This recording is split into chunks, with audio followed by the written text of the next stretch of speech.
Friends, today we are going to start our next topic, that is levers.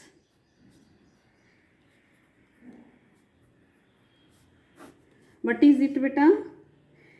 Lever is a rigid, straight, please try to see it, straight or bent bar which is able to turn through this fixed point. That in this nail cutter, this is the this fixed point is this one, which is called as fulcrum. Here in the scissor, its fulcrum will be here. Now the body can rotate around this point. This point will not move, it will be fixed, and this point is called as fulcrum. So what is lever? Firstly, what is its definition? It is a rigid, straight or bent bar which is capable of rotating around a fixed point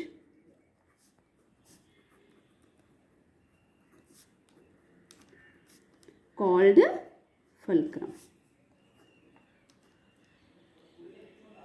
Next is beta, it is based on the principle, lever is based on the principle of moments.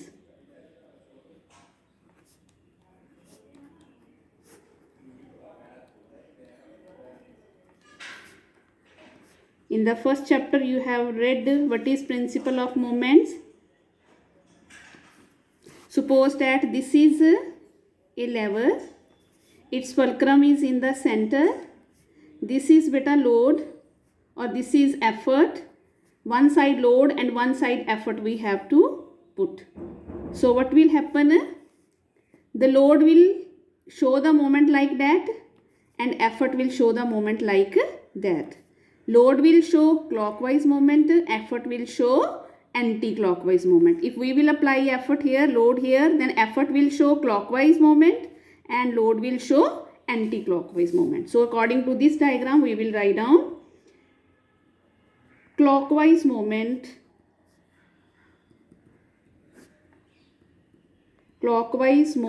of load, LIM, in short form I am writing, is equal to anti-clockwise moment of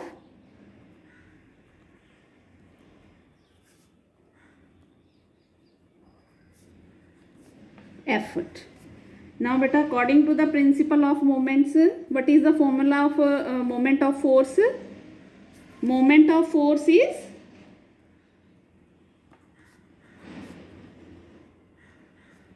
force multiplied by perpendicular distance from its fixed point. This is the formula for moment of force. Now here we will take the fixed point as F. So we have to take the perpendicular distance from point F. Clockwise moment, who produces it? Load. So it will be, force will be load multiply by, we will name it as A, we will name it as B, multiply by AF is equal to anti-clockwise beta, force will be effort multiply by FB or BF. So beta L, please bring E to other side, it will get divided, will be equal to BF divided by AF. Now beta, what is BF?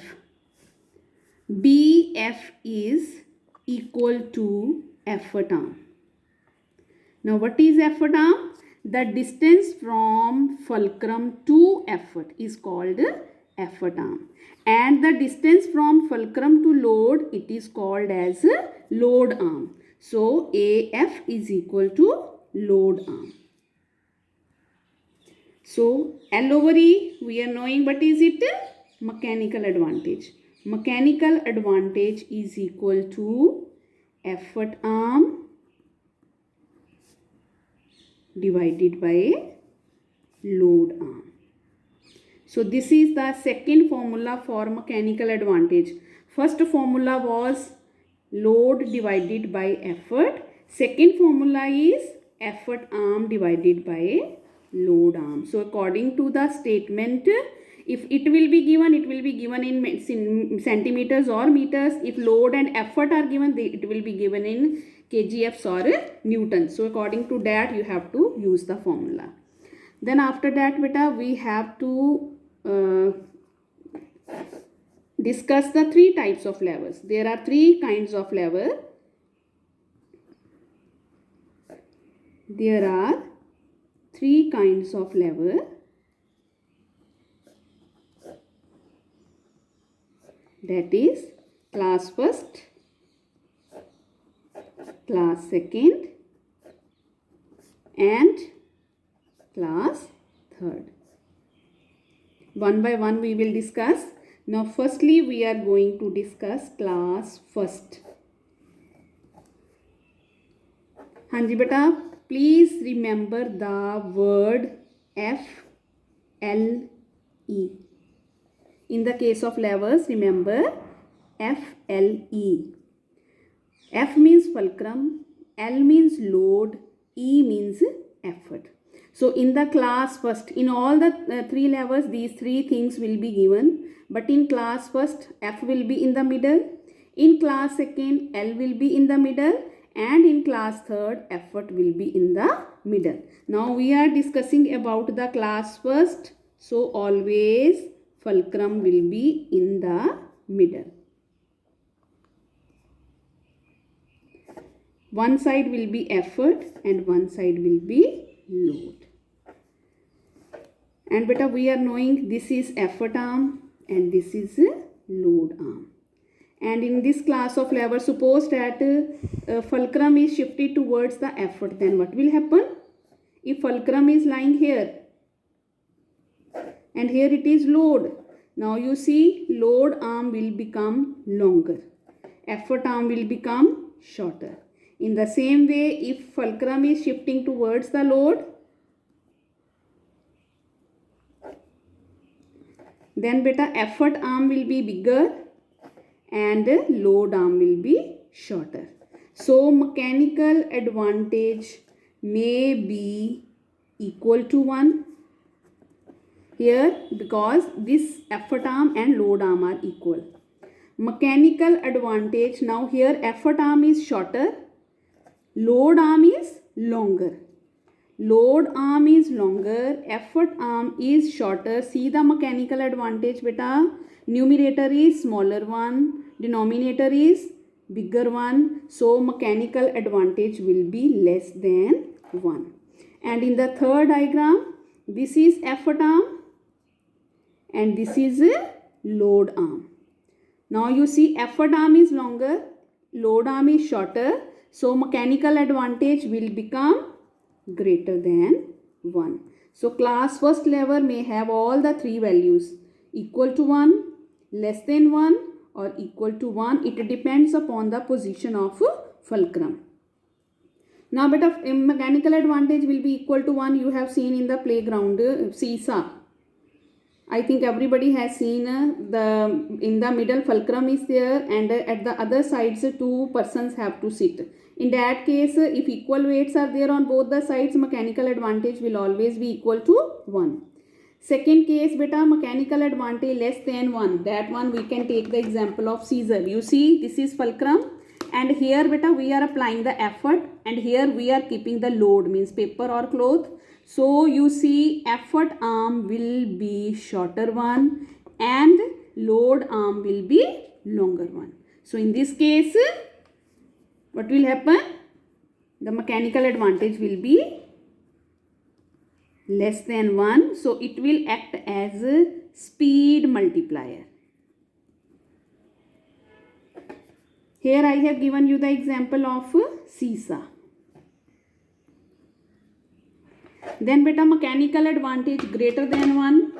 Please see this nail cutter. Here we are keeping our nail here in this gap. This is its fulcrum and here we are applying the effort.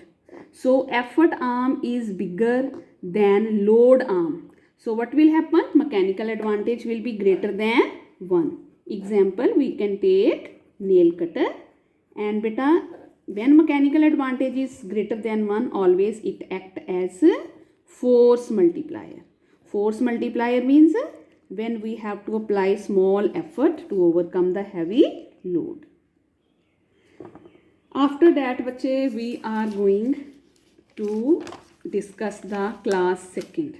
So many other examples they have given in your book. Please read it. Then class second.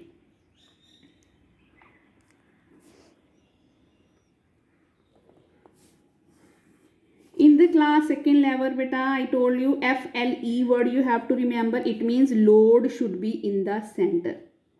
Load is in the center. One side there will be fulcrum and another side there will be effort.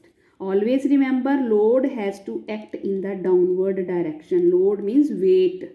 It will always act in the downward direction. Effort is in the upward direction. Now beta, here in this case, load arm is F into L. This is load arm. And from fulcrum to effort, this one is its effort arm.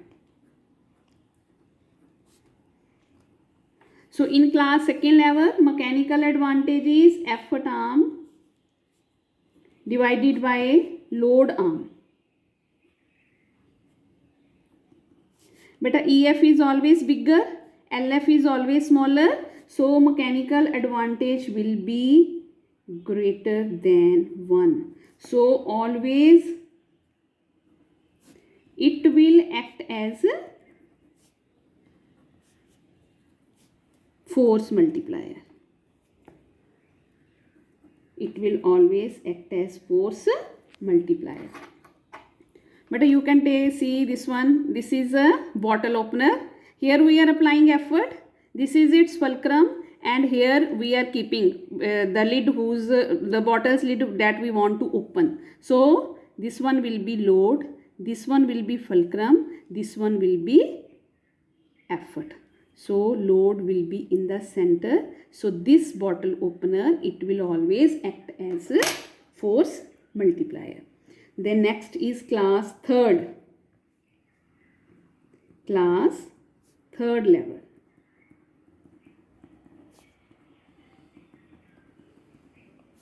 Class third, beta, which thing should be in the center? FLE. Again, please see. FLE. E is in the third class, which should come in the center. And beta, here suppose load is there. Here it is fulcrum. Load, I told you, always it act in the downward direction. So fulcrum to effort, this is its effort arm. And fulcrum to load, this will be its load arm. Now again we have to discuss its mechanical advantage. Mechanical advantage is equal to effort arm divided by a load arm. Beta, here now effort arm is smaller, load arm is bigger. So mechanical advantage will be less than 1. So this class of lever will always act as a speed gainer or speed multiplier. For that, beta, you can, I think you have seen a fire tong. Here we are keeping the coal piece, and if fuel is there, this is coal piece which will act as the load. And beta, here is its fulcrum, and here we are applying effort. Here in the center we are applying effort. This is acting as a load. So this is the example of class third level, that is fire tong or sugar tong also you can say. And please learn the examples, beta. So many examples they have given in your book. From the book also please read. Even in your body also, when we are nodding our head, it comes in the category of class first. Then in the class second, beta, when you are standing and putting load on your toes, that is class second. And when you are keeping something on your this one palm, and this elbow will act as the fulcrum, and beta effort will come in the middle. So it will act as any weight kept on the palm, or you can say your forearm. It will be class third level. So please beta do take the help from your book also. Otherwise I have explained fully here. Thank you.